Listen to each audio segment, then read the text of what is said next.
We want to update those of you who are just arriving home from work. What you're looking at right now is a live scene. 35W in both directions collapsed shortly after 6 o'clock today. A large section of that bridge simply fell to the ground. Eyewitnesses are saying at the time there was bumper-to-bumper traffic, and apparently witnesses believe that there was road construction going on. We have no idea if that played a role in this bridge collapse or not. We spoke with one gentleman earlier on the phone who said he just fell 35 feet in a free fall, and near him, right behind him, was a school bus. That particular bus, they were able to carry all of the children off of the bus, some of whom had injuries, but obviously thankful that they were on the particular section they were on and not farther in, because a large section of that bridge simply went into the water.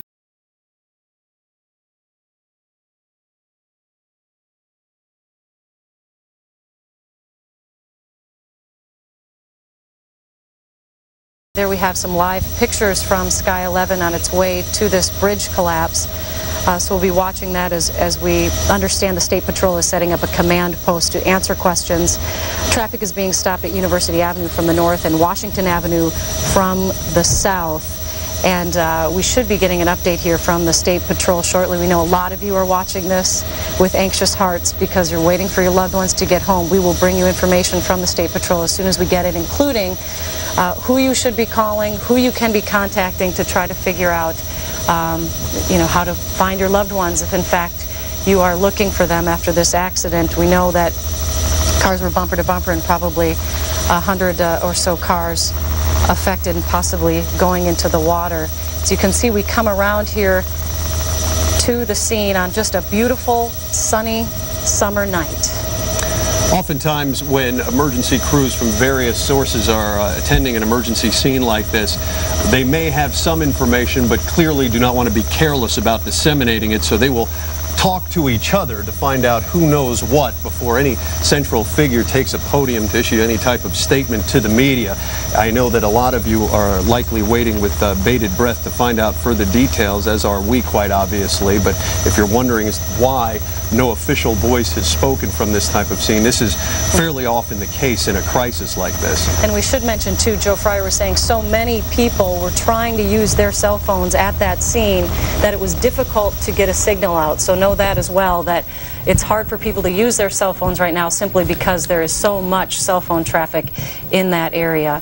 And there you see it. There is the bridge collapsed completely into the river. If we could get a tighter shot of that, I know they're working on it, to just zoom in and see what we can. We're going to ask our producer or director if they could to see if there's anybody in our chopper who is going to be able to tell us a little more about what it is they're seeing, and we're going to work on that technically for you in a moment. But right now we're able to speak with Ken Barnhart with MnDOT, who's joining us now by phone.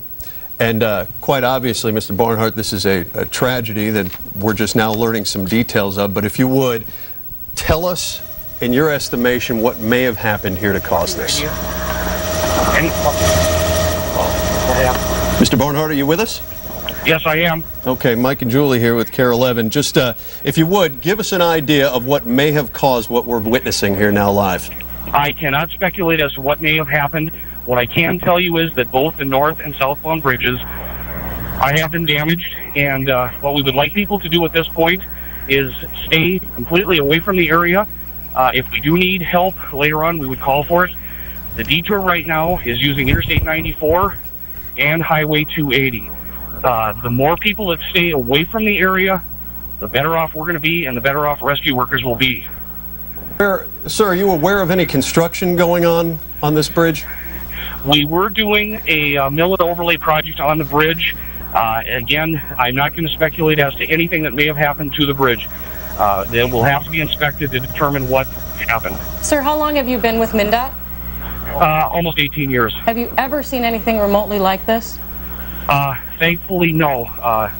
I'm standing right at the edge of it right now, and I don't even know what to say. What are you seeing from where you're standing? I'm seeing that the northbound lanes of the bridge are heaved up, and the southbound lanes have somewhat collapsed also. You mentioned that there was perhaps some work going on there. How many men, women involved from your department in a project like this? Oh, boy. From start to finish, I couldn't tell you that. Our work like this is done by contractors, but there again, I cannot speculate on anything that may have happened. You sound, sir, understandably shaken up. Can you describe your first reaction when you came upon the scene? I don't think you want to hear my first reaction. What came to mind to me was when the earthquakes hit in San Francisco. What do you know about the age and integrity of this bridge prior to what happened just now? As far as we know, we do inspections on our bridges throughout the state on a regular basis, and there was nothing at this point. But there again, I cannot speculate on that. We will have somebody available later from our bridge office that can talk about it. Can you say with any certainty when the last time this bridge in particular was inspected? No, I don't have those records with me. Are you finding it's a problem because people are so curious as to what's happening on the scene? Have you seen some problems with that interfering with rescue efforts? We are quite a few people down here that should not be down here, and we would like to get everybody out of the area. And it just would make things much easier for us. We don't have to worry about spectators and gawkers. Have you seen many people being taken away from the scene? Are there still people who are being rescued as we're speaking, or has that seemed to have slowed down? I can't hear you over the sirens right now. I was just wondering if people, what we can see from our chopper is that it seems as if there are a lot of people walking around, but we don't see a lot of people being removed from the scene from our vantage point. Are you still seeing a lot of that? There has been a massive rescue effort undertaken, and they right now are down underneath the bridge. All of the vehicles that you can see from the surface of the bridge, the people have been removed from them. Ken, I know that you had mentioned several of your MnDOT employees and contractors perhaps working on this bridge prior to its collapse. Are you able to tell the folks at home, the relatives, the loved ones, who they're to contact to get an update on the conditions of those relatives? At this point, no, I can't. That information will be released as soon as we're able to do that, and you would have to contact State Patrol. All right. Well, we certainly appreciate your time. We understand it's emotional for everybody involved, and we appreciate the information you've shared with us. We know the State Patrol is setting up a command post nearby. And I just want to stress we want people to do the detours and stay out of the area to let us get our work done. And those detours, again, 94 and 280. Yeah, and if possible, take 694. 694 is flowing halfway decent right now. That would be an even better bet for us. I've got one of our traffic people here, and he said 694 is moving fairly good. And I just have another question for you, too, sir. We were told by an eyewitness that traffic was bumper to bumper at the time of the collapse. Around 6 o'clock, do you have any idea how much traffic normally flows over that bridge? I don't have, it's more than 100,000 vehicles on a daily basis. Ken, I know you had mentioned a moment ago about the type of work you thought was being done here, but I'm sorry, I just wasn't able to hear you. Tell me again what was being done. Basically, it was a simple, we were just doing concrete repairs, nothing full depth, and we were getting out and just taking the surface off, putting a new surface down, new driving surface. So you weren't doing any work underneath the bridge? Absolutely not. Moorings, the pilings, the footings, nothing like that, to your knowledge, was being touched today by MnDOT or the contractors? There was no work going on beneath the bridge whatsoever. Did it seem to collapse upon a highway underneath it as well, or mostly just into the river? We want people to stay out of the area. I haven't had a chance. I don't know for sure how much of it has gone down beneath, but we need people to stay off any of the surrounding roadways. Do you know yet if your workers are accounted for who are on that bridge? I can't answer that either. You're able to see, I'm going to just ask you to do a little sights unseen reporting, if you would.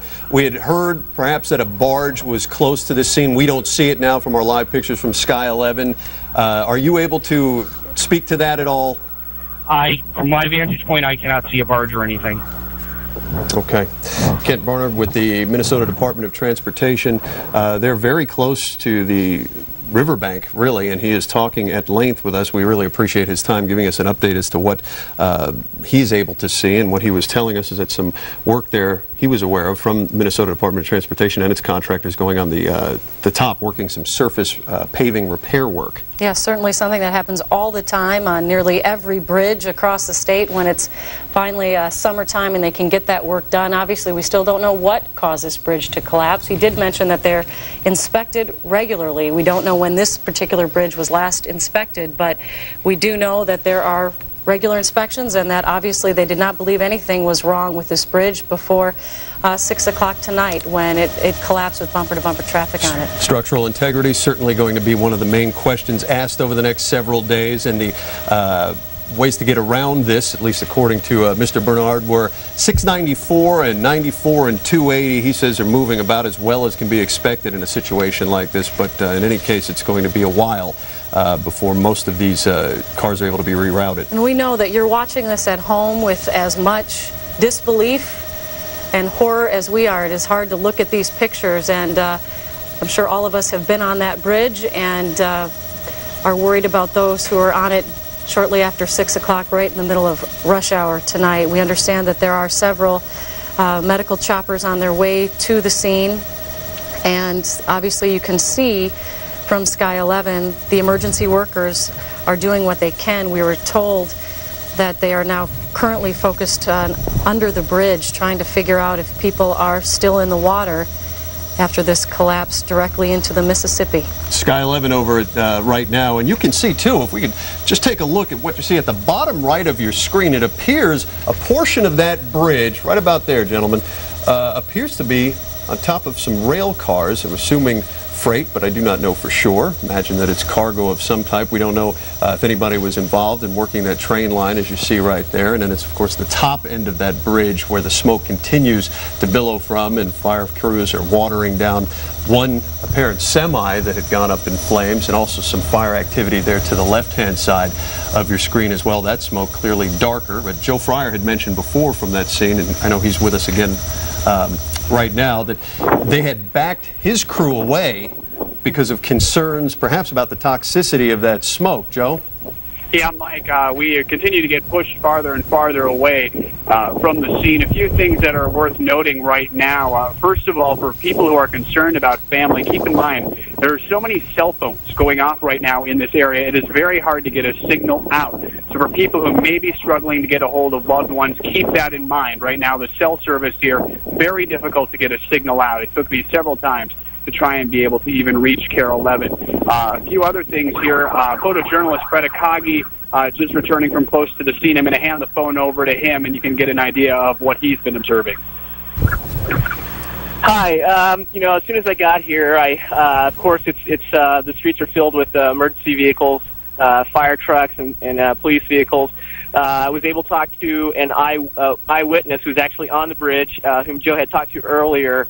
But then as to the parking lot where they were staging up the command center, I noticed there were about 4 kids on the sidewalk or in the parking lot with adults attending to them. One was prone, laying on the trunk of a vehicle, didn't have any apparent injuries from the outside, but looked very shaken up. And the kids, I would surmise the younger kids were probably anywhere from 3 to 4 years old. And the young man that was on the back of the trunk, he was probably around 8 or 9. They did load him up in an ambulance. They put him on a backboard with a neck brace, and they scooted him out as quickly as they could. But again, as Joe had reiterated, the emergency scene, the police officers keep pushing us a little bit further back. It's a little bit tougher to see what's going on, but still pretty chaotic right now. So can you see a lot of activity of ambulances coming and going from where you are? It hasn't been bad. I know where I was at the parking structure, there probably were about 6 ambulances just waiting to go, and at least 3 or 4 have left now in the half hour that I've been here. One I know that was loaded up with the young man that took off, and the others I presume were also loaded up, but they didn't have their sirens on when they took off. With the young man, they did have their sirens on and were getting down the street as quickly as they could. One other thing that I noticed was a vehicle from Homeland Security. When I got here about 45 minutes ago, that was one of the vehicles I saw pull up.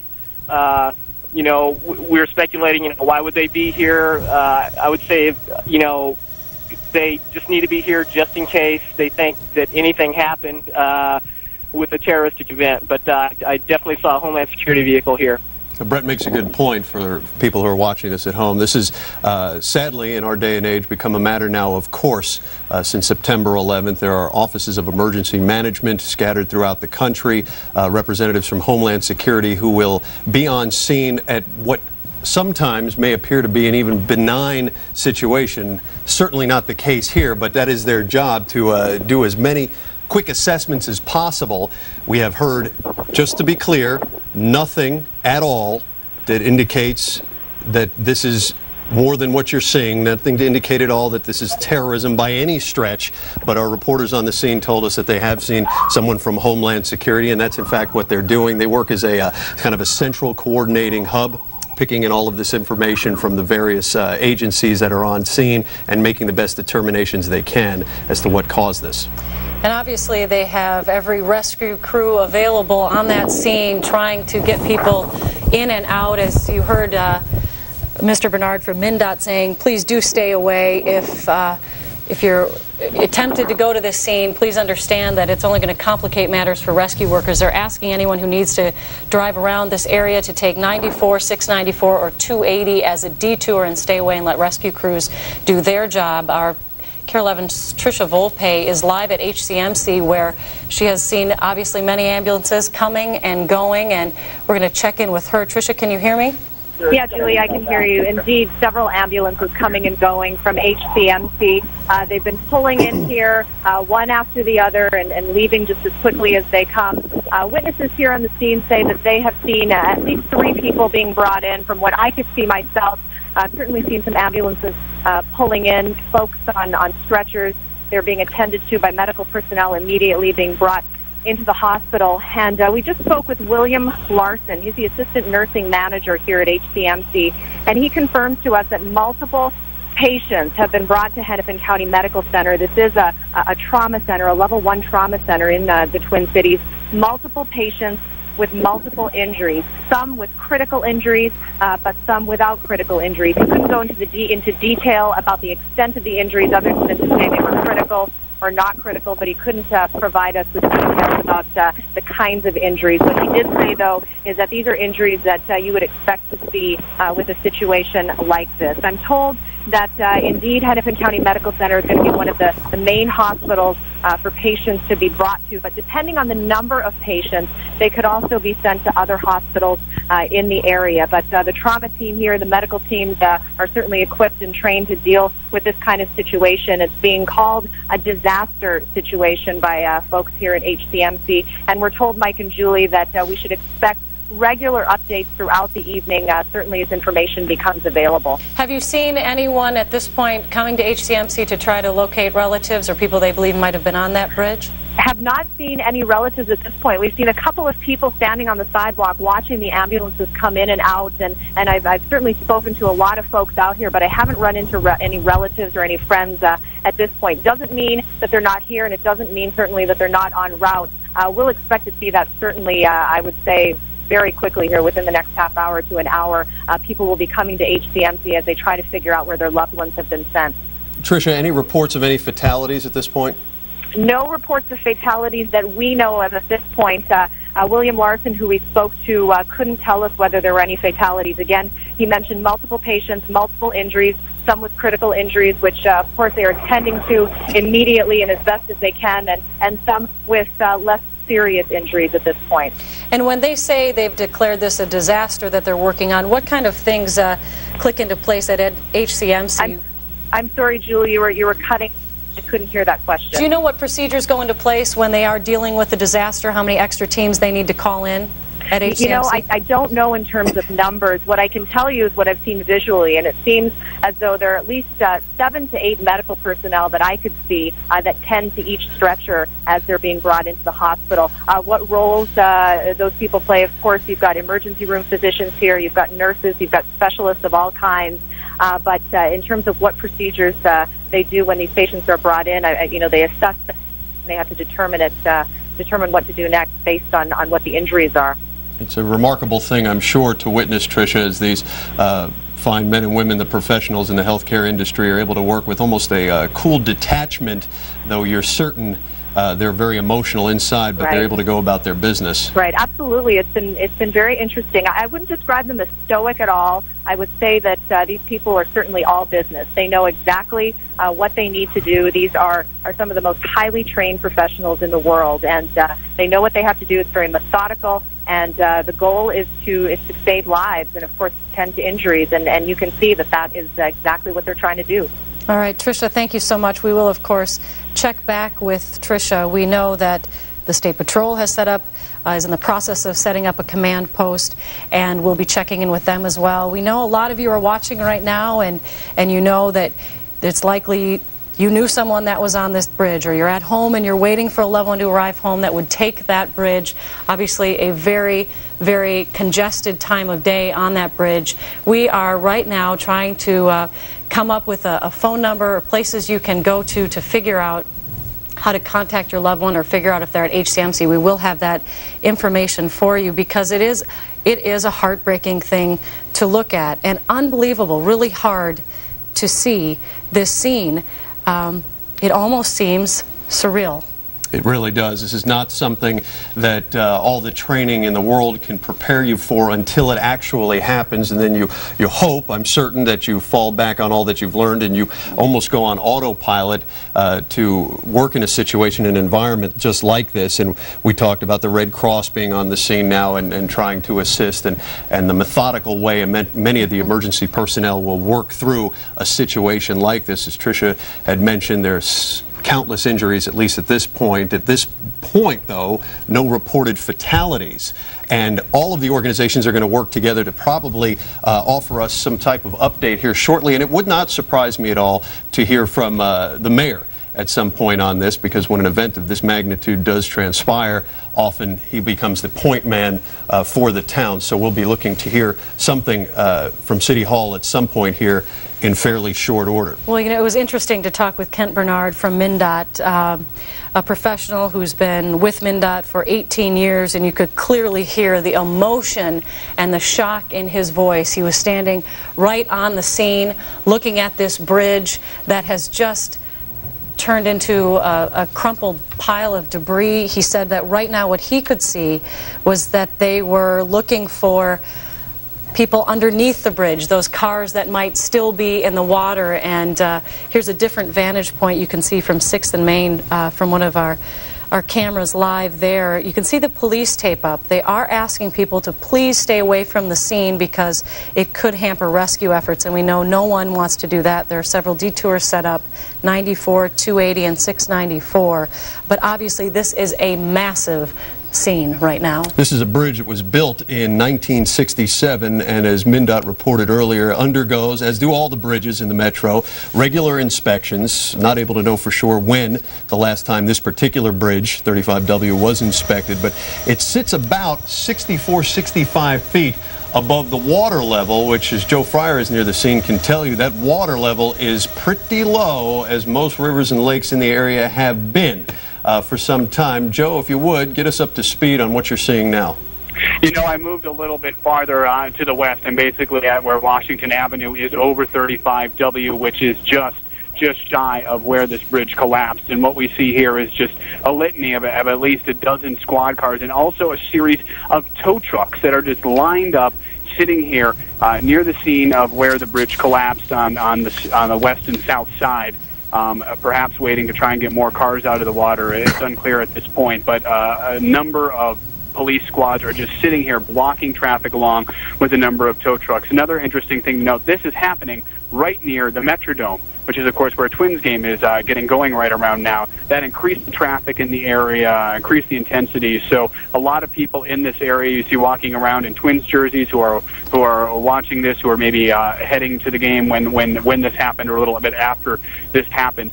We're seeing police from not just this jurisdiction here in Minneapolis, but I've seen a Hopkins police officer on the scene here, which means more than likely other jurisdictions from around the area are coming in to help, because as we know, Minneapolis police had to come to this scene but still have to respond to other calls throughout the city. Another thing that we are seeing, I just noticed a few moments ago, a number of people in scrubs, in blue scrubs, perhaps from HCMC or from a local hospital with medical supplies, that were walking into the scene. And a little bit before that, photojournalist Brett Akagi witnessed what appear to be doctors, the stethoscopes, heading toward the scene, toward the river, to perhaps offer any help on the scene that they can offer at this time. Mike and Julie. Well, we're looking live right now at a picture of several rescue boats that are in the water.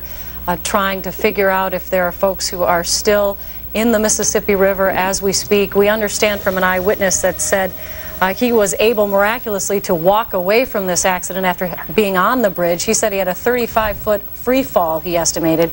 And when you consider that bridge is about 64 feet above the Mississippi River, you understand the magnitude of a section of bridge this wide and long falling into the river. Both directions, obviously, bumper-to-bumper traffic at 6 o'clock tonight, shortly after 6 when this accident happened.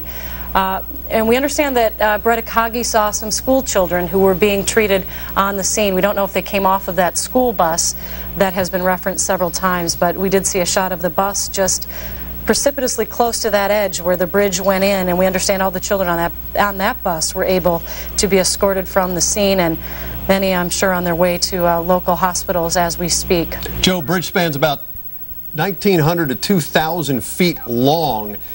What have personnel been able to do to redirect some of the traffic that was on that bridge but not quite to the point of collapse? Have they been able to clear out those roads? You know, I'm standing on one side, and obviously they've been, I think, cutting back traffic. I'm going to have to assume, although I'm walking toward it now, I would have to assume they're not letting anyone from 94 get onto 35W. So that would presumably create perhaps some backups on 94, but that would be the smartest approach at this point, is to not even let anyone get onto 35W heading north, and that's from the south side. From the other side, it's tough to say exactly what it is that they're doing, but it's amazing. The traffic agents are out in full force, basically at every intersection, redirecting people, making sure they get nowhere close to the scene, and keeping traffic flowing. I'm standing here at Washington and 35W, and you know, traffic is moving. They've got barricades up everywhere. Police are just using their squad cars to block the scene. Police officers in full force, just standing out in the road and keeping people as far away as possible. Police tape everywhere as they try and keep people just from even coming in this direction in the first place. And at this point, the thing is, the only way you can actually get to this spot is to get onto the interstate. So all the other city roads that they're blocking off are simply to more keep people from walking closer to the scene. 694, 94, 280, the recommended alternates in a situation like this, according to MnDOT, and so many things being digested right now, Joe, by the emergency personnel, and we're still looking live at smoke, though, however, far lighter than it was the last maybe an hour and a half or so ago. Are you able to see if any flames are still active in this area, or whether this seems to be a fire that's under control? What's amazing is I looked up a few moments ago and saw blacker smoke than I saw not long before that, so I'm not sure what the reason was for that, but what we're still seeing, I'm looking right now at an ambulance that is pulling up into the area. The sound of sirens has not stopped filling the air in the last 1 hour and 20 minutes since this happened. You know, we were actually working on another story at Hennepin County Medical Center when this clearly happened, because all of a sudden we just saw a variety of ambulances take off in full force, and we knew this was not a typical call, and that's when we started heading over to the scene as well. Just now I'm seeing more doctors from the University of Minnesota, or doctors or medical people arriving on the scene, coming here, whether they've been asked to come or whether they're just coming to see what they can do to help. It's hard to say at this point, but the sound of sirens has not stopped filling the air in this area ever since this happened. We are guessing just a little bit after 6 o'clock. Also, were there a number of divers in the water right now, though when we look at the scene, it's certainly far more controlled, as you would expect, as time continues to go by. Divers are certainly an important aspect of any kind of rescue or recovery situation. With Minneapolis, we're expecting that they get help from all types of jurisdictions. And is that what you're seeing as well? You had mentioned Hopkins Police also on scene there. Yeah, and that was the only other squad car I've seen so far, but I will have to assume that other jurisdictions have come in to help in whatever way possible, whether it's helping here at the scene or whether it's perhaps helping take other calls. I'm not sure. But clearly, you know, when an emergency like this happens, suddenly all your resources are directed to one area, and you still have to respond to the other calls that are going on in the city. Yeah, that's typically the difficulty for a lot of the departments, is trying to maintain order in the rest of their cities and still assist as best they can. So are you seeing them having a fair amount of ease getting the emergency crews in and out, Joe? And that's probably part of the reason why they got all the people out of the area, even if their cars, which I assume some of our new cars are still trapped in the cordoned off area. Part of the reason to do that is to help get these emergency vehicles into the cordoned off areas, and they have less traffic to deal with, so that helps. Right now here I'm looking and I'm seeing the Minnesota Structural Collapse Rescue Team from the Edina Fire Department is pulling away from the scene, it appears. The Edina Fire Department's Urban Search and Rescue that deals with structural collapse. So that is just leaving the scene. More tow trucks continue to pull up to the area where I'm standing at South 2nd Street and South 13th Avenue. Witnesses and go ahead. Joe, I'm just going to ask you if the witnesses or folks who are nearby watching this, do they seem to be composed and able to get a handle and the scope of what has happened here? You know, I think it's shock value. People probably can't get close enough at the scene here to actually see what you guys can see from the helicopters up above. But certainly you see lots of people on their phones, lots of concern, and they must have just dumped out a huge group of witnesses here, because suddenly a large group of people are coming out to where I am as if they've been perhaps asked to leave. I'm not quite sure what the situation is. They all appear to be doing okay. There are lots of people all around, mostly just interested in looking, obviously concerned, checking with loved ones to make sure they weren't in the area at the time this happened. You know, it's very much a shocking sight, but at the same time, from most areas around here, you can't actually see it in its fullness. You're watching KARE 11 News live coverage of what has become a tragic early evening in Minneapolis, the I-35W bridge collapse right across from the University of Minnesota campus there. It happened right around 6 o'clock this evening. We began our extended coverage at 6:30. If you're just joining us, any number of cars on this bridge at the time of the collapse. We checked in with Tricia Volpe not long ago at HCMC, and she has given us the hospital's best update on injuries, serious to critical. No reported fatalities at this point, but when you look at this twisted mass of metal and concrete, it is very tough to imagine that the injuries don't begin to compound over the course of the evening. We also spoke with the Minnesota Department of Transportation earlier, who have advised everybody to stay away from the area using 694, 94, and 280 as your alternate routes. And to stay away from the scene, as Joe had mentioned. Now, he also mentioned to us, Mike, this Kent Bernard from MnDOT, that the bridge was in fact under repair, but he seemed to indicate there were fairly minor concrete repairs, that he was shocked by what had happened, that there had been no indication that there was any trouble with this bridge, and this was not, in his estimation, major work being done on this bridge. And as he came upon the scene, his voice was very shaky, and he said, you know, 100,000 vehicles daily go over this bridge, which is inspected regularly. He did not have at the moment, the last time this particular bridge was inspected, but clearly was astonished and had never in his 18 years with MnDOT seen anything like this. A lot of information for him to digest, as you would imagine, too, because in addition to his crews out there, several subcontractors and contractors working on there, and when we asked him if he could account for all of his personnel, it's such a fresh scene right now, it's very difficult. So if you're at home watching and perhaps one of your loved ones, friends, or relatives works for MnDOT or works for one of these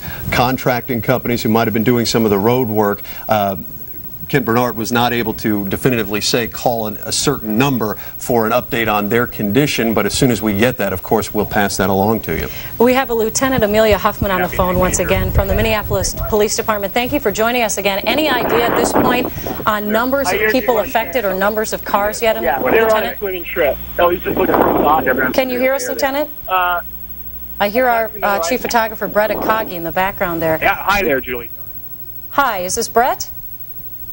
Here at the scene a moment ago, we've been talking about that bus that was seen on the scene. It appears that they were a swim team on the way to someplace, and a number of parents are arriving here where we're standing to check and see how their kids are doing, if their kids are okay. Not sure if they're getting any answers at this point, but a number of parents are showing up here. Amelia, are you still there? Kids on the bus. Hello? Hi, Joe. We actually are having a little bit of a hard time hearing you, and we were trying to speak with Lieutenant Amelia Huffman if she is there. We'll check back with you in a moment, Joe, if we could. Lieutenant, are you on the line? All right. Okay, tell you what, we'll try to get the lieutenant's situation squared away, but Joe, if you're with us, I want to go back to you because we were not clear as to what you were saying. You had mentioned something about a swim team being involved, you know, where they're from, who this is? I'm going to have to check real quickly on that. I believe someone said the weight house, but I'm going to have to check on that. It was a swim team that was apparently heading to a meet of some sort, and so parents now are showing up at the scene to try and learn more about that. Of course, we heard about the school bus. They were next to the man we talked to earlier right after this happened, who was next to the school bus when it happened. That man was able to get out okay and was helping as many of the children as he can who might have been injured in this. So some parents are showing up. They have a look of concern on their face. We'll try and find out a little bit more, but from what I just overheard, it sounded like they were with the weight house and they were heading to a swim meet probably this evening when this accident happened. Are they being allowed to get to their children, assuming those children were not already transported to the hospital? No, at this point they're at the scene, so I think they're looking for answers at this point. Where we're standing is probably not how they're going to find out about how their children are doing, and a number of them, it appears, may not even actually speak English. Some of the parents here who are on the scene, and so they are probably confused or trying to figure out as much as they can. Where they're standing right now, they're not going to probably find out much about the condition of their children. They're not being allowed in closer to the scene, Joe? Is that what you're saying? At this point, I'm not sure if they're allowed to or if that's going to help at this point. My guess is that their kids have probably been taken to the hospital at this point, if that was necessary. Are you seeing many people still being transported past you in emergency vehicles or by emergency personnel, or is that not happening where you're standing? Not from where I am standing, and it is the Weight House. It looks like WEIGHT House, which was about 60 kids, one person was guessing, that were on the bus on this swim team at the time. Again, this is just from one parent who was at the scene, and they're trying to find out more about their kids at this time, but you know, they are probably just as starved for information as many of us are at this time. Any idea on the age of these children? Hold on, let me check. How old are the kids?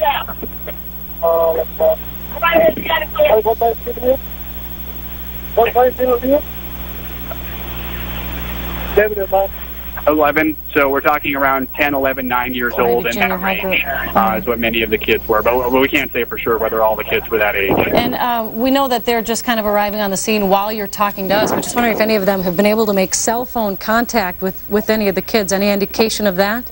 Not at this point. None that we have talked with have been able to. And keep in mind, if these are 9, 10, 11-year-old kids, chances are those kids don't have cell phones.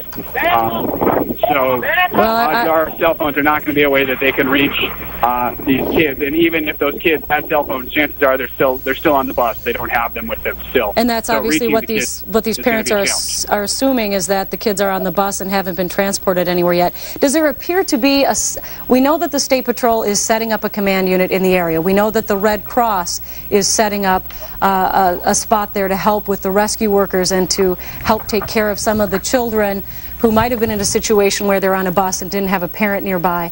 Is there any indication around you of where these command centers are being up, so when people are looking for a loved one, they have a place to go? Not where I am, but we haven't been directed to those areas yet because they're trying to keep us away at this point as opposed to letting us closer. There are probably some command centers. Whether they've set up command centers for loved ones yet, we don't know at this point, and obviously a lot of these parents don't know because they're standing here. I see one, presumably a father or a man who is on the phone at this time, trying to clearly reach someone. Parents with a concerned look on their faces with their kids, but they just don't know a lot of information at this point, and no one standing where we are is probably going to be able to guide them in the right direction yet. All right, Joe, we'll let you try to grab a word with some of those parents if you can and find out if they've made contact with any of their kids, and we will check back with you shortly. Thank you, Joe. All right. 7:35 in the evening right now. KARE11's been on with this story for the last hour or so. This is the I-35W bridge collapse over the Mississippi in Minneapolis near the campus of the University of Minnesota. And as Joe Fryer has been reporting from the scene now, it's where several cars, maybe as many as 100, early reports are that there were many cars on this span when it collapsed right around 6 o'clock this evening. For all intents and purposes, the height of rush hour. The extent of the injuries not quite clear at this point, though our Tricia Volpe is at HCMC where many of the injured have been taken, and we're hearing anywhere from stable up to critical condition at this early juncture. No reports of any fatalities. We want to take a look now from our website if we can. Some people have been sending us, here's a picture of the bridge that is part of the MnDOT site, we believe, and just has some information on the bridge. For example, it was 64 feet high. before this collapse, and it was built in 1967, regularly inspected, as we have mentioned, by MnDOT. We're not sure when the last date that was inspected, but it was a steel arch deck truss bridge that apparently collapsed instantaneously, and we've heard eyewitnesses and people who were actually in cars on the bridge at the time when it fell that 65 feet say that it was just a complete free fall. Spans about 2,000 feet, and many emergency vehicles and personnel on the scene here. We expect that they issue some type of statement from a central hub here in no short order, as well as Homeland Security also involved in this, as you would imagine at home. This is something that needs to be cleared through the Office of Homeland Security from the point that they need to make certain that there is no terrorism involvement here at all, and to this point we have no knowledge of that. What it looks to be is just what you see it to be, a tragic, tragic evening here in Minneapolis where that bridge has collapsed. We also know that weather may be playing a role in what is happening here in the way of recovery, and our weather team is in the office right now giving us an update on some storms, gentlemen, moving through the area. That's right, Mike. We have thunderstorms, unfortunately, to make the situation worse, just starting to move into the northwest metro right now. If we take a look at Viper right now, you can see that we are watching a line of storms. We are watching them for the last few hours, starting to move into the metro. The heaviest of it right in the northwest metro right now, but they are moving through the Twin Cities as we speak, and they're moving to the southeast right now, moving through Maple Grove, just north of Fridley and south of Andover, and they are again moving to the southeast here. Gradually but surely headed towards the area, and unfortunately it does look as though that area will get at least a little wet at some point. Fortunately, on the most southwestern end of this line of showers and storms is the weakest, but you can see the strongest area moving through the north metro right now, and we will be dealing with some showers and even some thunder showers through the whole metro area, but specifically that area also over about the next half hour to 45 minutes or so as those storms progress through the area. So only to make matters worse, unfortunately. All right, that's unfortunate. Sven Sundgaard, thank you very much. We'll obviously be keeping an eye on that as well. It's interesting that Brett Akagi, our chief photographer, mentioned that a truck from Homeland Security was there, and obviously that's a matter of due course. It's not to cause any alarm. But the rescue teams are probably better prepared for something like this because of what happened on September 11th, because they had to prepare after that date for some kind of an emergency or tragic accident, as this appears to be, when we would need several teams from various departments all responding to the same scene. That includes police, fire, ambulance. Obviously the hospitals have protocol in place, and maybe better off for it, better prepared because of things that occurred after September 11th. Well, a couple of reasons you might see that tonight, Julie, and that is, in fact, as you mentioned, 9/11, but also because we happen to be home to a very large airport. So with that in mind, these crews have often trained for a tragedy, a potential tragedy out of one of the airports.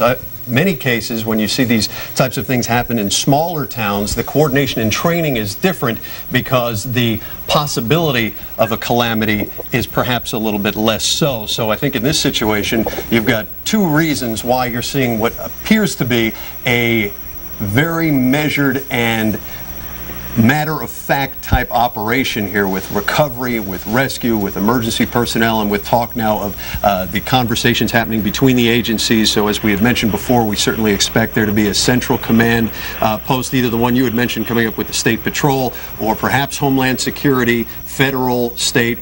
They're all working in concert just to make sure, as you know, to get that information streamlined and to have one constant voice, so the information is not parsed and it is not varied from agency to agency. And we obviously will let you know as soon as they are giving an update from any of these command units.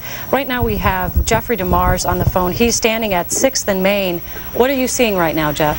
Yeah, I'll tell you what, guys, the crews are gearing up, getting everything ready, actually getting the crowd kind of out of the way, because there's quite a crowd here, as you can imagine, if you probably alluded to, because of the Twins game, but they're really staging everything, and you can see a concerted effort, definitely, of cars going in one direction and emergency vehicles going in another direction to save and help whatever needs to be done at the shoreline. Now, I was on the south side of the shore and couldn't see everything, but you could definitely see the bridge and also, you know, a vehicle still stranded on the bridge, and you guys may have that as well. And I talked to somebody who was actually on the bridge, heard the bang, thought it was just the construction workers, but somehow was able to escape. He said it was kind of like a domino effect where cars were falling in front of him. He was able to turn around, get off the bridge, and be safe. But of course, his main concern right now is people fell and how many people are in the water.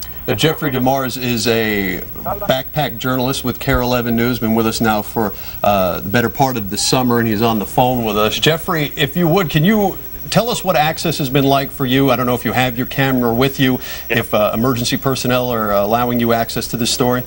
Yeah, there's definitely, you know, they have a roped-off area. They're preventing people from, you know, getting anywhere close or obstructing any emergency vehicles from getting in and out. So access is pretty difficult. In fact, you can see, you know, news crews over on foot, and, you know, of course, the reporters from the different newspapers and photographers. There's people everywhere trying to get as close as they can. And there is a large roped-off area on the south side of the river, on the north side of the river, of course, across the bridges. So there is, if you want to get in, it's going to be a little bit difficult. Yeah. But again, it's a large area, so if you know, you're sneaky about it, you probably could get in. But they are doing a lot of emergency people out here, preventing people from or even obstructing any rescue services. Well, Jeffrey, I have another question for you, but it's a good time to mention that they have specifically asked people to stay away from the scene. Yeah. If you need to get across the river, take 694, 280, 94. There are several detours set up for people to stay away from that scene. Could you describe to me what the reaction is of people who you do see around you, obviously other than the news crews? Do you see many people trying to locate loved ones? Or no, you know, the problem is you have so many people that see what's going on, and of course, you don't want to talk about terrorism, but there is that chance if it's out there. I mean, in this post 9/11 world, and you have all of these people on other bridges standing there talking to their friends, saying, "Yeah, I'm right here." And really, what they should be doing is getting out of the way, let the emergency crews get in, do what needs to be done, so that there's just, you know, not all this not people in the area. So it's you know, as close to chaos, I guess, as you get with concerted emergency effort here. And that seems to be the talk, is just people trying to take in the scene. I'm sorry, what's that? It just seems to be that is the, I can hear the sirens behind you. Yeah. That's just people are standing around just basically talking about the scene itself, how it could have happened, their reaction to the scene at this point? How it happened. You know, so many people were headed to the Twins games. They're saying, you know what, you never see a bridge fall, so no chance in going to the game. And they have their cell phones out, of course, taking pictures. Other people, I was interviewing some of the folks, and just people with their cameras wanting to, you know, capture, I guess, this historical event in Minneapolis. All right, Jeffrey DeMars joining us by phone tonight from the scene there, 35W bridge collapse over the Mississippi in Minneapolis. And we're just now seeing cross the Associated Press wire a statement from the Homeland Security Department saying that they have received no indications that this collapse was an act of terrorism. This, according to a spokesman for that department, quote, "We continue to monitor this situation. At this time, no indication of a nexus to terrorism." That, according to the Homeland Security Department, and even according to the lieutenant from the Minneapolis Police Department who had joined us earlier by phone, it certainly does not appear to be the case. It looks just to be a horrible tragedy. It's that just a mystery. Yeah. A mystery from MnDOT as well. They said some construction was going on the bridge. Of course, we all know that's normal this time of year and minor, every even summer. by their own minor account. construction. He said just some concrete repair going on at the time. We did have an eyewitness who said there were jackhammers that he was driving past at 10 to 15 miles an hour in bumper-to-bumper traffic shortly after 6 o'clock when all of a sudden the bridge just gave way in both directions, as you can see, and landed in the Mississippi River. He said he had about a 35-foot free fall. And as several eyewitnesses have described now, those who were on the bridge at that section tried to put on their brakes, tried to get out of their cars and just crawl scale back up that bridge to safety and helping others along the way. MnDOT making very clear from what they were able to report that the work being done on this bridge was surface repair work, no work being done at the base of this bridge, and from their initial report, no indication that anything they were doing or the contractors or subcontractors who work along with them did anything to jeopardize the integrity at all of this bridge. But they were very clear to point out as well, they have not been able to account yet for all of the workers and their whereabouts. So for those of you at home who have loved ones or relatives with MnDOT or any of these contracting companies, when we get a contact number for you to find out about their whereabouts and about their conditions, we'll certainly pass that along to you. Tricia Volpe has been standing by at HCMC watching the rescue crews come and go and getting updates from them periodically. We're going to check back in with her now. Tricia? Well, indeed, we've seen many ambulances coming and going here just within the last hour. A few minutes ago, hospital official came out, Christine Hill. She is media relations here at Hennepin County Medical Center, and she gave us a quick update. 15 patients at this point being treated here at HCMC. 15 patients. We heard earlier that those are patients with multiple injuries. Some of those injuries are critical. Some are not critical at this point. They couldn't go into any of the details about the injuries, but hospital officials say these are the kind of injuries you would expect to see with a situation of this kind. Again, 15 patients being treated here at Hennepin County Medical Center tonight. This is a level 1 trauma center here in the Twin Cities. So this is what folks here are trained to do. They go through drills. They train for this on a regular basis. So they are very ready for what has happened here tonight. This is a disaster situation. It's also described here at HCMC as an alert orange. And Hennepin County Medical Center is putting an alert out there for all of its staff who are not working tonight. Basically, they need any medical personnel who are out there tonight who are not scheduled to work to come in as soon as they can. This is an alert orange. As we said, 15 patients at this point, but this is just the first wave of patients they expect to see here tonight at HCMC. We're expecting to get updates every 15 minutes to a half hour. We're expecting another one in just a few minutes. Mike and Julie? Joe Fryer had mentioned a moment ago that there perhaps was a swim team on board a school bus involved in this. Have you any update or any information regarding that? No indication at this point who the patients are who've come here to HCMC. We asked that question. They really aren't going to give any details about who the patients are at this point. We haven't seen any family or friends around the hospital. Of course, there are several entrances, several ways to get in and out of the hospital, and certainly people will be coming here to find their loved ones. But at this point, we don't know who the patients are. We just know that there have been 15 patients who've come in and out of here. We've seen them come in, of course, via the ambulance, and as soon as they are pulled out on the stretcher, a very large team of medical personnel are tending to them. They are triaged, and we're expecting to see that here throughout the evening. Given the scope of what we're seeing in video, and now you're reporting that 15 patients have been taken to HCMC, is the hospital, I don't want to use the word, but for lack of a better one, at all surprised that the volume of patient traffic isn't greater?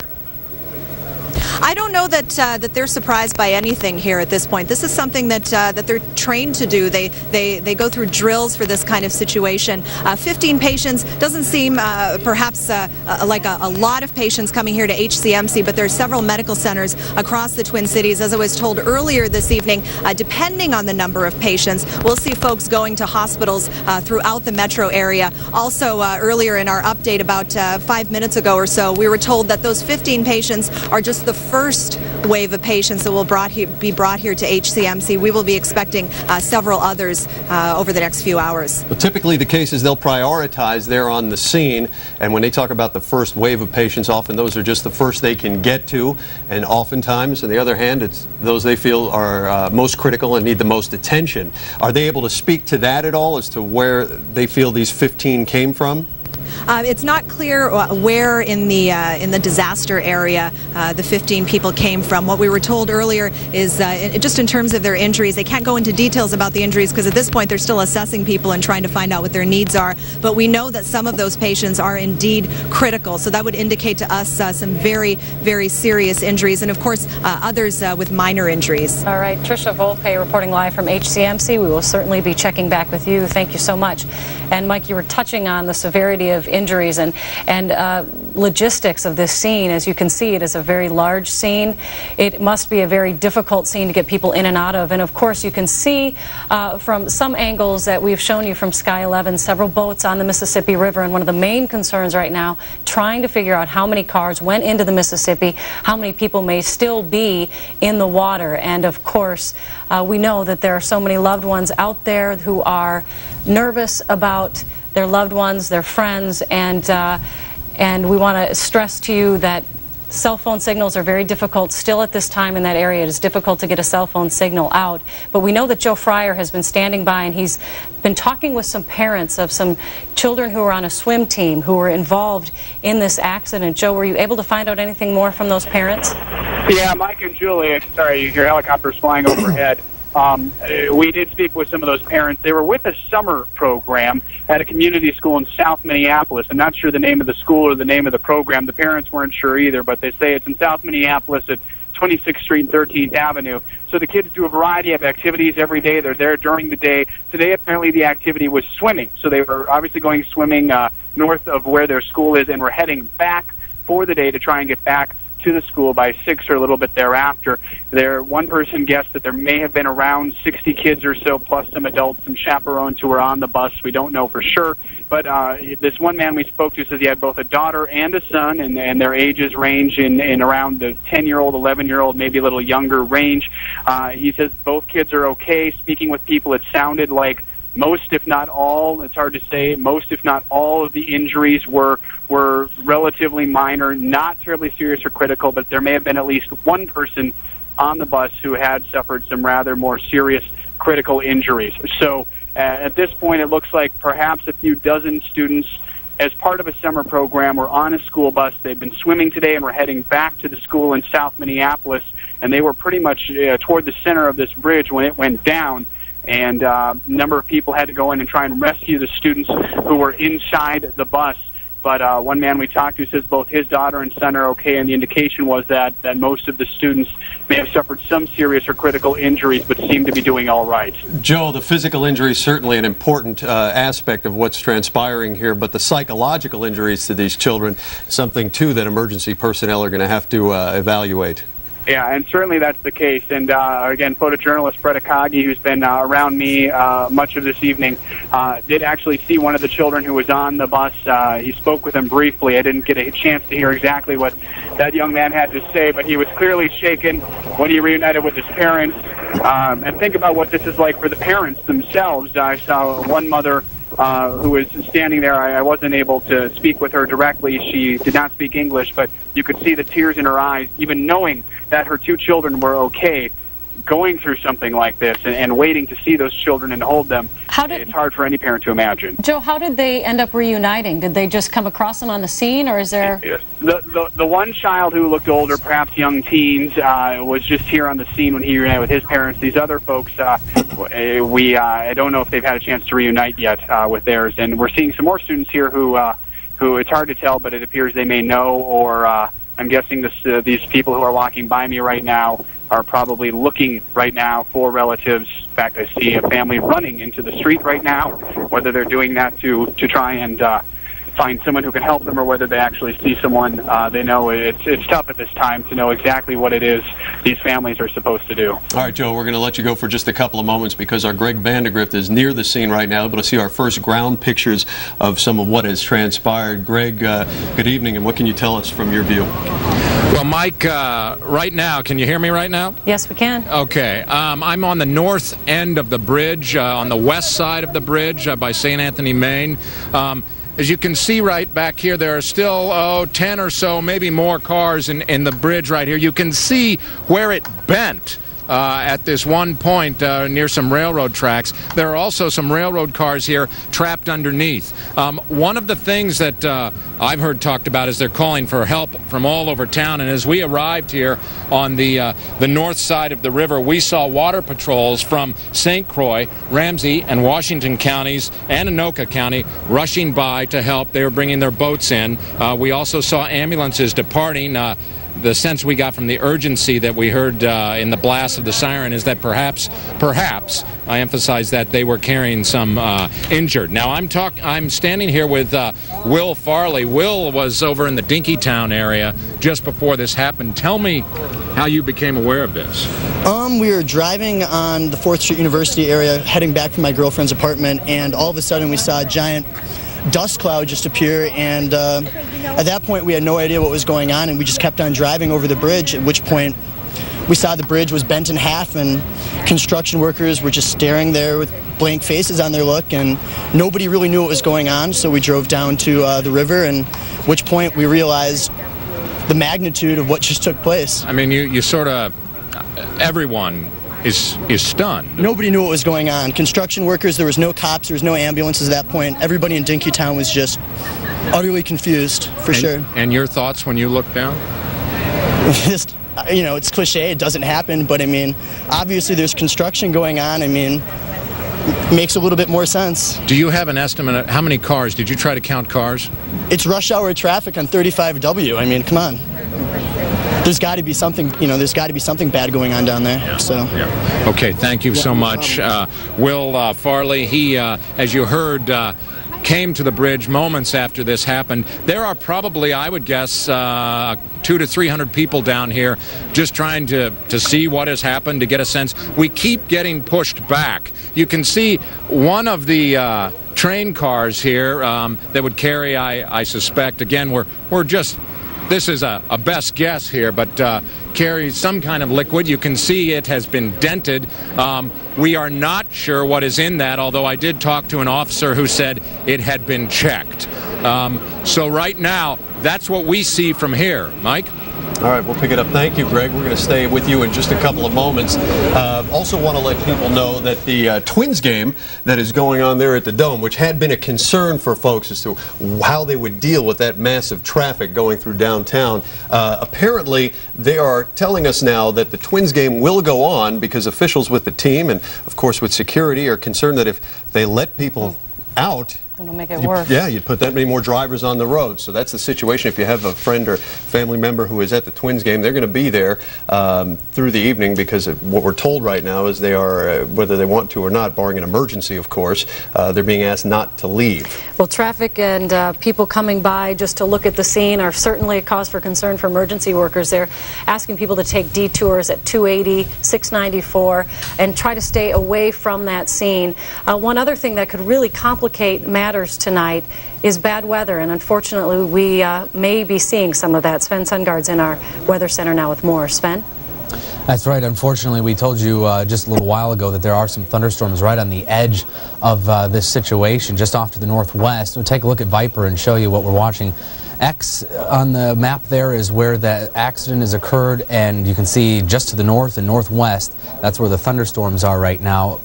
Fortunately, the worst of it does appear to be in the North Metro right now, and all this is pretty much moving straight east, a little northeast, but we're seeing a little bit of some redevelopment here on the southwest end of that. That is a little bit of a cause for concern here. Of course, any weather is a problem at this point. Of course, everyone out there and many folks at homes here across the metro seeing that the skies have clouded up, and that is because of this line of thunderstorms that is unfortunately about to move through the area. And you can see that right around Crystal, Fridley right now, seeing the rain, some heavy rain, maybe even a little bit of hail. We'll show you future scan here and show you what we're expecting. This is 10 after 8, quarter after 8, 8:22, 8:30. So right around the 8:30 hour, anywhere between a quarter after and 8:30, 8:40, this area could be dealing with some rain there. Hopefully not the heaviest of this, which does appear to be to the north, but again, right around a quarter after 8, so we're looking at about the next 10 minutes to maybe a half hour that they could potentially be dealing with some rain showers primarily, but also the possibility there could be a little lightning, maybe some small hail, gusts of wind. Most of that does appear to stay to the north at the moment, but of course these storms could pulse up, redevelop at any time, but for now, fortunately, the worst of the storm activity does appear to be to the north, but they are going to be clipped by some of these showers and thunderstorms just over about the next 10 to 40 minutes, kind of on and off here. All right, Sven, thank you for the update. We appreciate it. Just one more thing that emergency workers are dealing with or about to deal with as the bridge over Mississippi River, 35W, collapsed at 6:05 tonight in the middle of rush hour traffic, and we have been on the air with the story. Shortly after that, we came on the air, and it's obviously still fairly chaotic at that scene, and we still don't have any real idea of how many people might have been affected by this accident. As you join us now at the top of the hour, expecting to see this primetime programming, you will understand certainly as to why you're watching the coverage you are at this collapse 35W there in Minneapolis. This is tape from earlier this evening. We have had crews on the scene now for a couple of hours, bringing you as many updates as possible. The known injuries to this point: 15 people transported to HCMC earlier this evening, where Tricia Volpe has been giving us updates. The conditions on those patients ranging anywhere from good condition to critical condition. And right now you're taking a look at some raw video from the scene that was recorded a bit earlier. Much of this video has been edited, but our apologies if it appears to be somewhat graphic. You understand in an emergency situation that this is how we're best able to tell the story. But again, back to those injuries at HCMC, Julie, 15 people, and right now, no known fatalities. And of course, it's still early in this search. Many people went directly into the Mississippi River, and there are several rescue boats out on the river right now. We have not gotten an update on what they have found, if anything, at this point, but we'll certainly let you know as soon as we know something. We do know that the American Red Cross has set up a command post at the scene to help rescue workers and also to help victims of this crash. And Carla Holt is there live, and she joins us now. Carla, can you hear me? Yeah, I do have you, Julie and Mike. Yes, as you mentioned, emergency officials have been extremely busy since this happened just after 6 o'clock, and so they have had emergency and rescue operations as their priority, but they are now getting organized to brief the media and to give us an idea of what is happening here. We do know that there are several different law enforcement agencies, of course, here, including the FBI, including some military operations as well, and we are seeing all of them operating in what seems to be a brand new form. Obviously, these people are not accustomed to dealing with something on this large of scale. Now, I did talk to a couple of eyewitnesses, one of whom was a lady who was in her car on the bridge when it simply started breaking into two. She said she saw a truck go into the opening between the two sections of the bridge. She saw other cars colliding into each other, one car that was suspended, hanging in midair between the bridges. She, as all of the cars were careening and crashing to a stop, her car came to a stop. She got out of her car and then ran to help a nearby school bus. I know you've been talking about the school bus. Well, she was right by that school bus. She and another man went on board that school bus, helped all of the kids in that bus. They are believing that it's about 30 kids to get out of the school bus. She tells me that the kids were complaining of some minor injuries, sore backs, and some cuts and scrapes, but otherwise were okay. But she, again, was helping those kids, those children, and they were about between 6th grade, she believes, roughly around that age. So a lot of scared children, a lot of terrified people here. But again, officials doing the best they can, and just now taking their first formal opportunity to give us an idea of what exactly is happening. In fact, we've just been informed by one officer who was just yelling out to all of the media that is gathering here that they plan to formally brief us in about 10 minutes. That will be the first formal briefing that they will be giving since this accident happened. That's about what all of our reporters had told us would happen, and about what you can expect in a situation like this.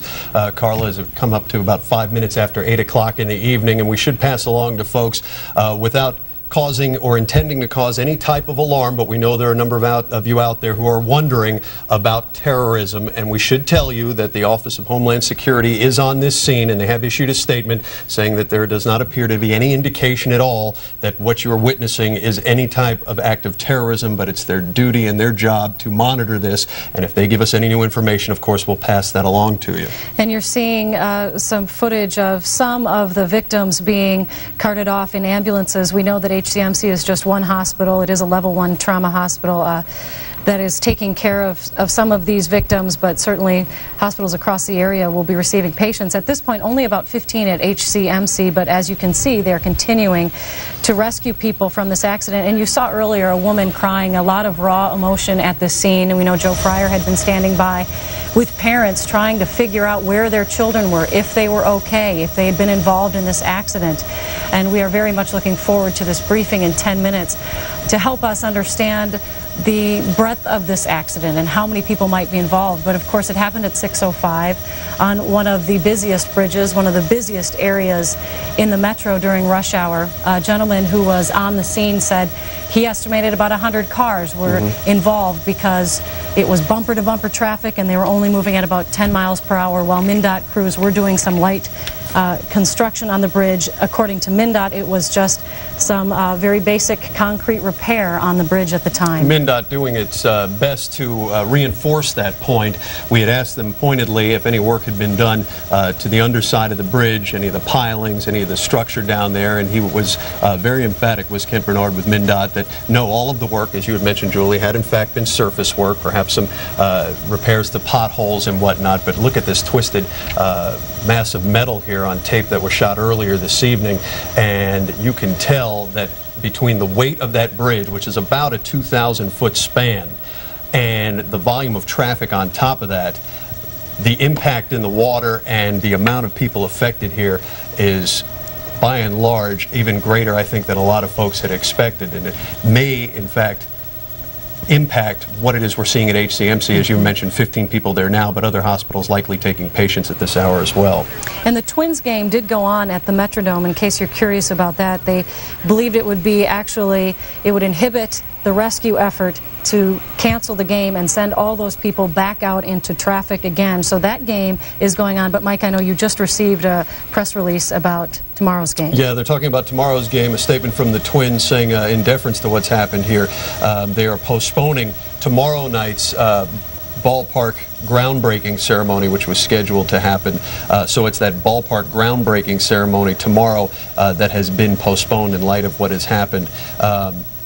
The game itself against Kansas City also going to be postponed. That, of course, taking effect tomorrow. And we're receiving word now through our producer that CNN is telling us three people have been killed in what you're watching right now in this accident at 35W. And when you look at this scene, you could only hope that the number remains that low. But truly, a vast scene. I mean, we have traffic stopped at University Avenue from the north, Washington Avenue from the south, 4 lanes of traffic on that bridge that just went right into the water. And obviously they have detours in place. You don't want to go anywhere near this scene for a variety of reasons. Take 94 or 280 or 694 to get around it. It is encouraging to see, though, as we looked at some live pictures of people being loaded into ambulances, it's still very much a rescue effort. But 3 fatalities that we're reporting now at 8:08 in the evening. And obviously dive crews and teams are still on the water searching for more victims. HCMC scheduled to give us an update on further conditions and perhaps maybe able to speak more to the sad news that 3 people perhaps have been killed in this accident. We expect that update here in the next several minutes. We're monitoring live pictures and tape coming into our newsroom as we have been for the last several hours, and we're able to provide just a couple here for you, which is clearly videotape as our choppers refuel and our ground crews get more information to pass along to you, and that HCMC shot establishes itself, and we expect that press conference. And also, of course, we will eventually hear from a central command post handling all of the law enforcement agencies and many of the emergency crews as well, and we'll have that press conference for you too as soon as they decide to issue a statement. Obviously they're trying to get all their facts in line. They want to have one common voice, one continuous stream of information that allows them to maintain a straight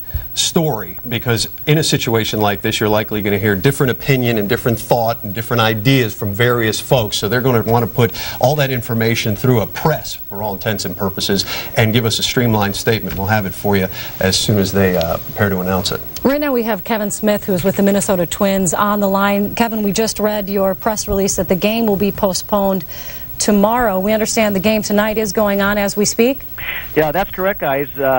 This incident happened at such a time where we had a lot of fans already on the site right now, and it was important that we went on with the game for one reason. We did not want to put another 20 or 25,000 people out back onto the roadways without a lot of information to gum up the freeway. So the game, although as difficult as it may be, is ongoing, but tomorrow's game is postponed because we don't want to put incremental traffic back on those roadways when the rescue workers need to be working there instead of fans coming to a ball game.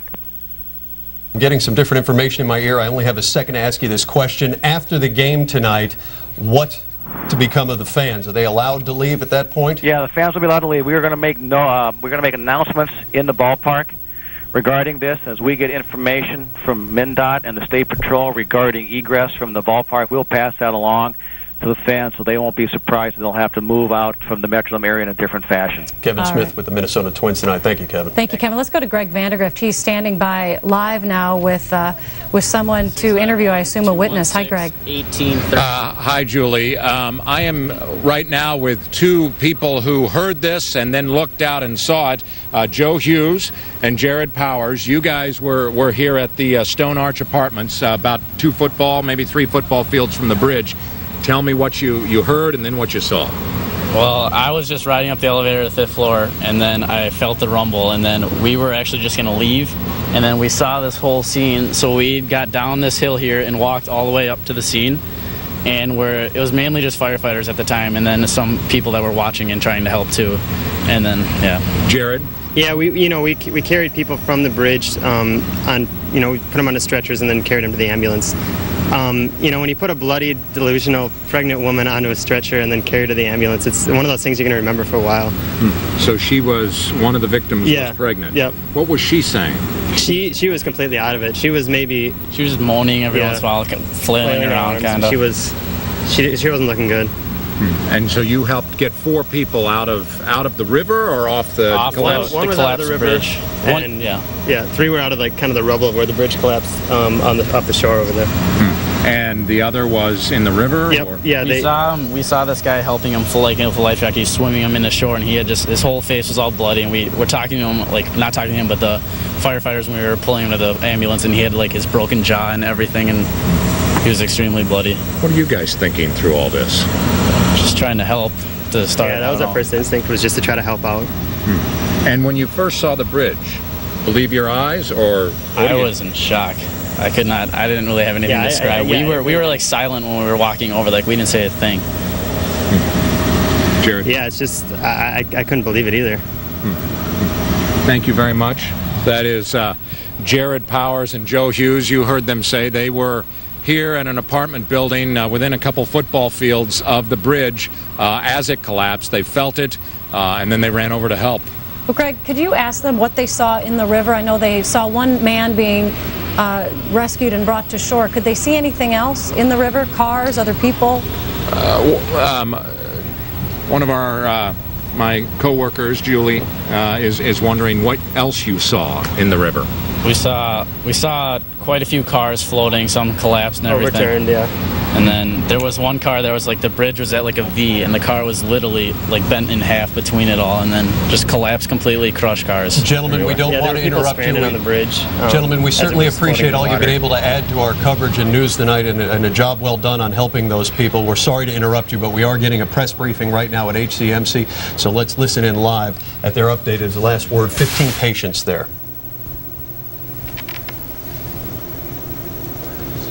Blunt type of injuries from motor vehicle trauma or fall, which means injuries to the head and face and extremities. The problem with these types of injuries is you don't know the extent of the internal injuries, and that's what we're determining right now. Can you elaborate more on the death, the cause of death? We believe that the cause of death was a drowning. Drowning. And there may be more at the scene. I don't have information on the scene. Age, gender of the victim? I don't have that either, I'm sorry. Can you tell us a little bit about how it works when patients are brought here? I mean, there's quite an elaborate... We have a very well-developed disaster response team, which we have drills on periodically through the year, but basically We set up a triage center, and then we sort. We have a physician and nurse team at that center. We call in personnel from the hospital of all types, people to transport patients, nurses, doctors, administrative people to help with the logistics, security to help with security type issues and locking down the perimeter. And then we sort patients into those who are critically ill, those who are not critically ill but ill and have injuries requiring intervention urgently, and those who are what we call the walking wounded, those with minor injuries. Have you been told what to expect? Have you been told what to expect the rest of the night? The question is, have I been told what to expect for the rest of the night? And no, we don't know what to expect, except that typically in a disaster situation like this, there will be patients who find their own transportation to the hospital. They may go to any hospitals, as any of you might. If you were at a situation like this and you could get out of there, you would find your own way. So we expect patients to be trickling in, but those typically would fall in the walking wounded category. Of the 6 who are critically injured, are they children? Are they adults? The 6 who are critically injured? We have the ones that came here were largely adults. I'm told that there were 6 children that went to Northside hospitals from the north side of the bridge. Doctor, could you describe the scene? Business-like, chaotic, somewhere in between? In the hospital? The scene in the hospital is very well controlled. We have a command center on the 2nd story of the hospital with good communication with the emergency department. We have physician leaders in each of the 3 areas of the emergency department. Nursing tasks have all been assigned in advance for this type of situation, so we keep track of patients very carefully and resources very carefully.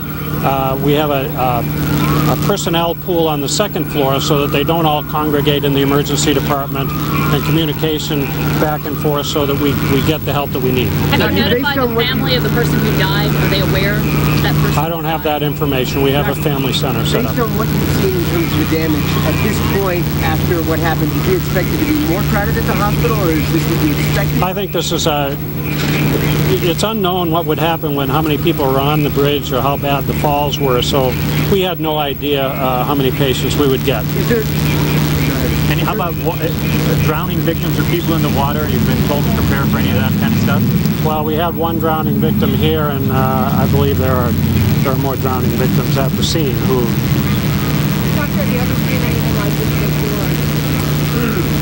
I've never been in a bridge collapse before. We have one of our faculty was at Kansas City at the Hyde collapse, and says that this is very similar to what happened there. Do you know at any point in the night, whether it gets to 9 o'clock, 10 o'clock, 11 o'clock, do you expect people to just keep coming in through the night, or does it reach a point where you realize that probably slowing in the activity? I think we'll reach a point, and we're probably rapidly reaching a point where we've seen the most seriously ill patients. And the person who died, that person died here? Did they arrive dead?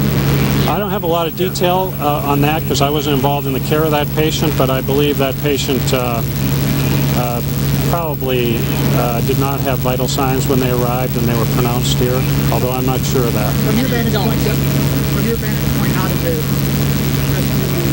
I think we had an outstanding response of our emergency medical services from public safety, fire, police, paramedics, the various paramedics services in town. We have medical directors in emergency medicine that responded from North Memorial, from HCMC, from Waconia, and from elsewhere around. So it's a well-organized system that we have drilled many times, and it seems to work very well. Has there been anything to hamper your efforts at all?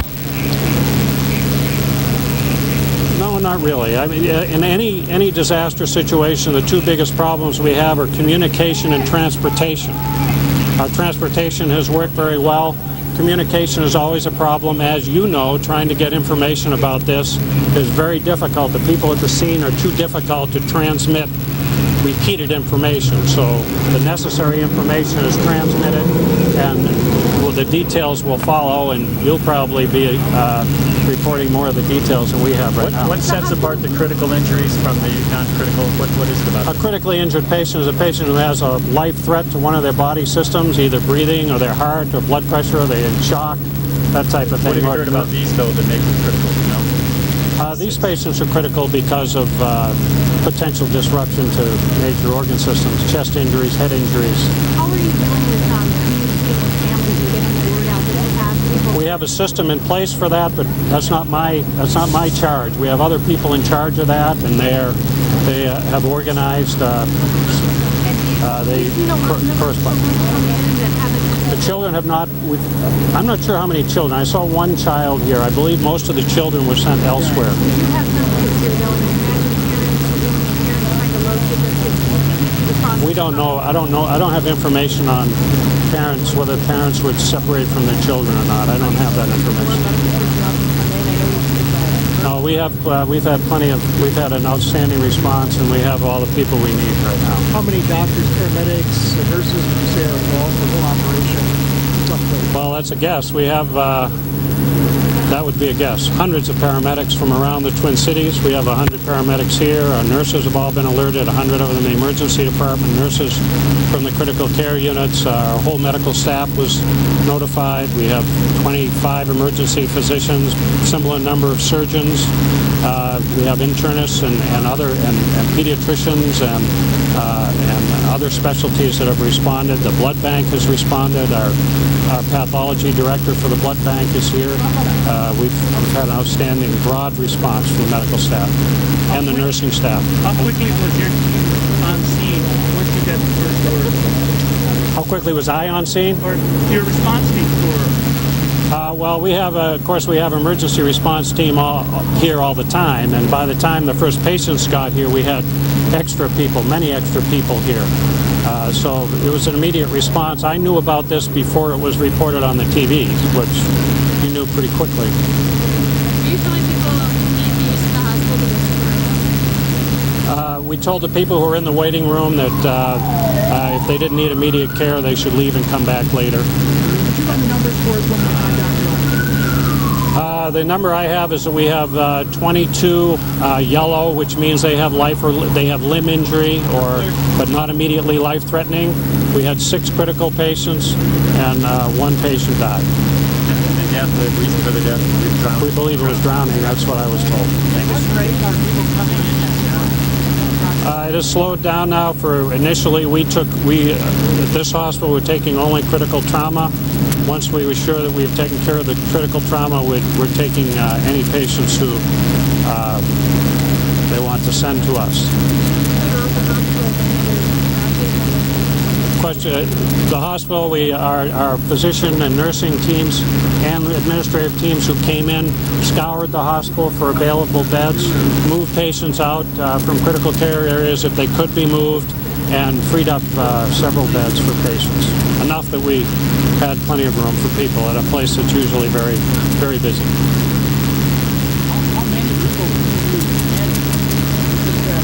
How many people can we handle?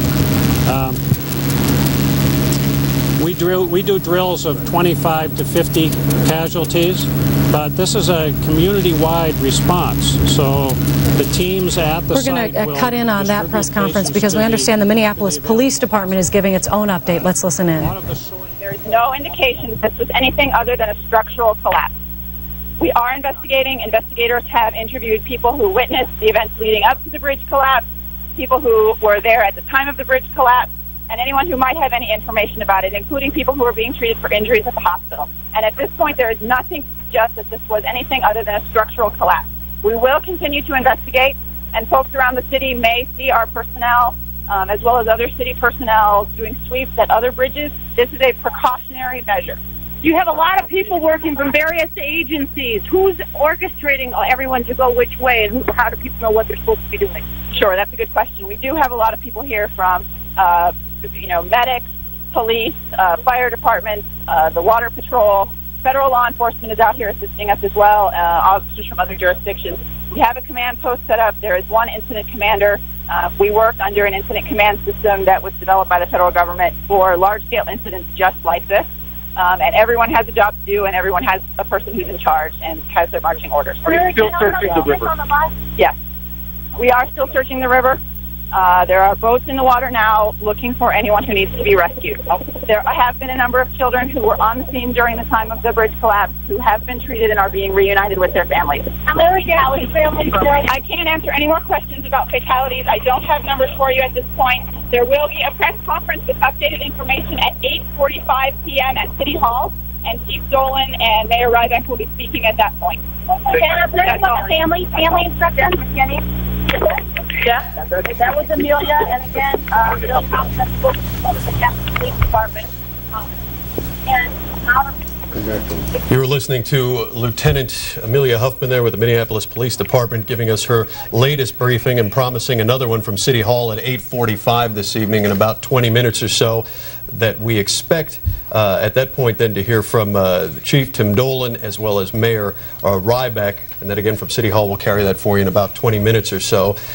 You heard at the top of that press conference there with Lieutenant Huffman talk about the thought perhaps of terrorism. She's trying to quell that concern and that fear. Homeland Security also weighing in as much, saying this appears to be a structural collapse and nothing more than that. Yes, and not to be alarmed if you see them sweeping other bridges, because that is just going to be a matter of course. That's something you will see them doing after this tragedy that has occurred at the 35W bridge. She did say encouragingly there were a number of children who have been treated from the scene and are reunited with their families, which of course is great news, but unfortunately it's still too hard to get a grasp on the number of fatalities. We heard the Dr. Joseph Clinton at HCMC confirm they have 1 drowning victim there and 6 critical patients out of the 15 or so they have seen at HCMC. But at this point, they still have divers in the water, they still have rescue boats on the water trying to figure out if there's anyone there to save, and trying to get a handle on the number of people who might have died in this collapse. We know that Greg Vandegrift was talking with a couple of people who actually helped victims at the scene, and they described that scene in the river of many, many cars in the river overturned, some that had been collapsed in half. But obviously they had helped one man who had gone into the river. They had helped in his rescue. So it's just too hard for officials to say. You can even detect some frustration in the lieutenant's voice, because I'm sure they're as frustrated as anyone else that we don't know these numbers yet, and we can't reunite everyone with their loved ones and get them the information they need at this moment. Unfortunately, these are the types of tragedies that do take time to sort out, and you heard before we listened in on the Minneapolis Police Department press conference from that Dr. Joseph Clinton there at HCMC saying, you know, because they're a level 1 trauma center, they are going to see initially only the most injured, the critical. 6 critical he reported there, one of course the drowning victim, and then he also had mentioned that there were perhaps 6 other children at minimum taken to other hospitals throughout the area. Their conditions not made known to us at this point. We had reported earlier, according to CNN, that there may have been as many as 3 fatalities. At this point, according to Dr. Clinton, we can confirm 1 right now. And again, this is going to take some time to sort out.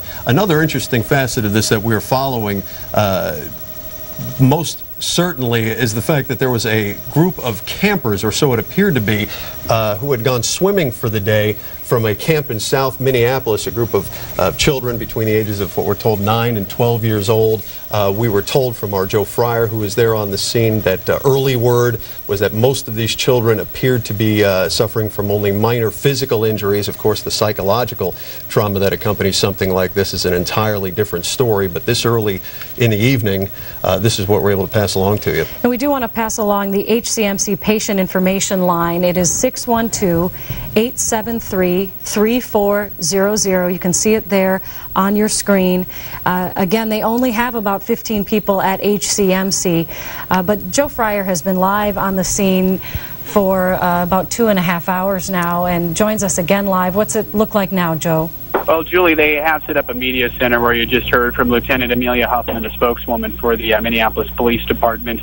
A lot of people are gathering here, but at this point you really can't get very seen, and they aren't able to confirm any real numbers at this point. We do not know how many people were injured. We do not know if and if so, how many fatalities there are.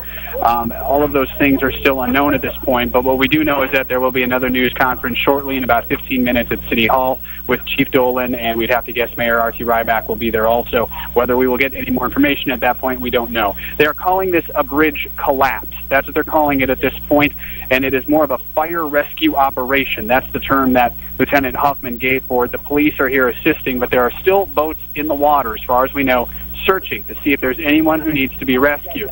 Obviously, they have no way of knowing in advance how many cars were on that bridge. They have no way of knowing how many people were in those cars. So it's very hard to account for people because we simply don't know how many cars were on the bridge or how many people were in those cars before this happened. So they have to continue to search the water to see if they can find anyone, any other vehicles, any other people, anything like that. But at this point, they say there are, quote, no substantial numbers as far as fatalities or injuries.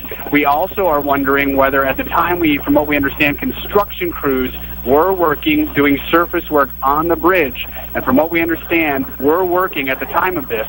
They're still have no idea whether any of those construction workers are missing. They obviously can try to account for them. They should have an idea of how many should have been on the bridge at that time. And they're working to see if all of those construction workers are accounted for.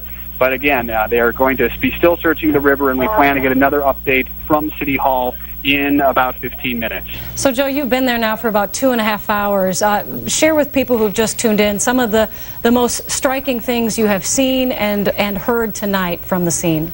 What we are hearing from right now are a number of survivors just standing here in the so-called media spot, the staging area, as they like to call it. We've run into people who were on the bridge in cars, including a family of 3, a mother, father, and their daughter, who talk about what happened, how they fell, what they feel it was about 40 feet into the water. It was certainly jolting to them. They say what saved them was that a number of good Samaritans, pedestrians, bicyclists, people who were in the area who immediately came down and came to their aid to help get them out of the vehicle and get them to safety. In fact, one woman says that she tried to collect the names and phone numbers of those people who saved them so she can contact them later when things are less chaotic to try and thank them for what happened. We also know that there was a school bus that was on this bridge that also fell a good distance, perhaps 35 to 40 feet.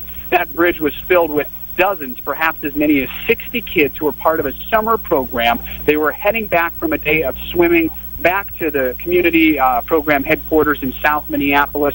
From what we understand, we've seen a number of those kids who are shaken but not seriously injured. They've been reuniting with their families, which has been a relief. It's possible at least one person on that bus suffered more serious injuries, but that has not been confirmed at this time. Again, we still have no idea how many cars were on the bridge at the time this happened.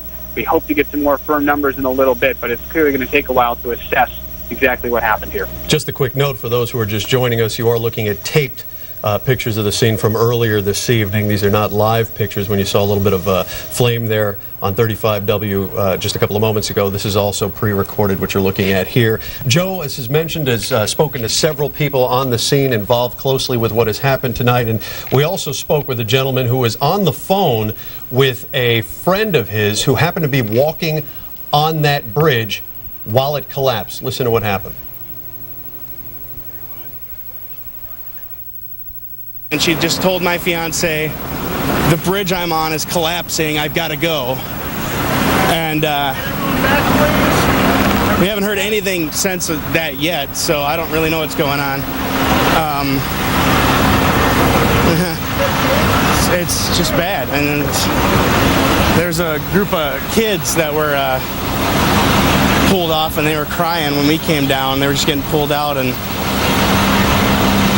it just doesn't seem, I mean, it's a horrible situation, and you want to stay out of the cops' way and let them do their job, but at the same point in time, you want to find out, is the person that I care about all right? I mean, are they hurt? I'd be happy just to know she's hurt right now, because that way I know she's alive and they know where she's at. So. Wow, and I'm sure he is mirroring the emotions of so many people tonight who want to know if their friends or loved ones were on or near that bridge when it collapsed at about 6:05 tonight. And if you are, just like that gentleman was, we can pass along to you this patient information hotline once again from HCMC, who had told us earlier that they have about 6 or so adults in critical condition. They had one drowning fatality. Here is this phone number here at the bottom of your screen, 612-873-3400. We will be putting it up as often as we can here on television, and a reminder, of course, it is always going to be on our website at KARE11.com. You will be able to see the latest news on wire, as well as any of the contact information that we're able to get for you on television. We will put immediately on our website.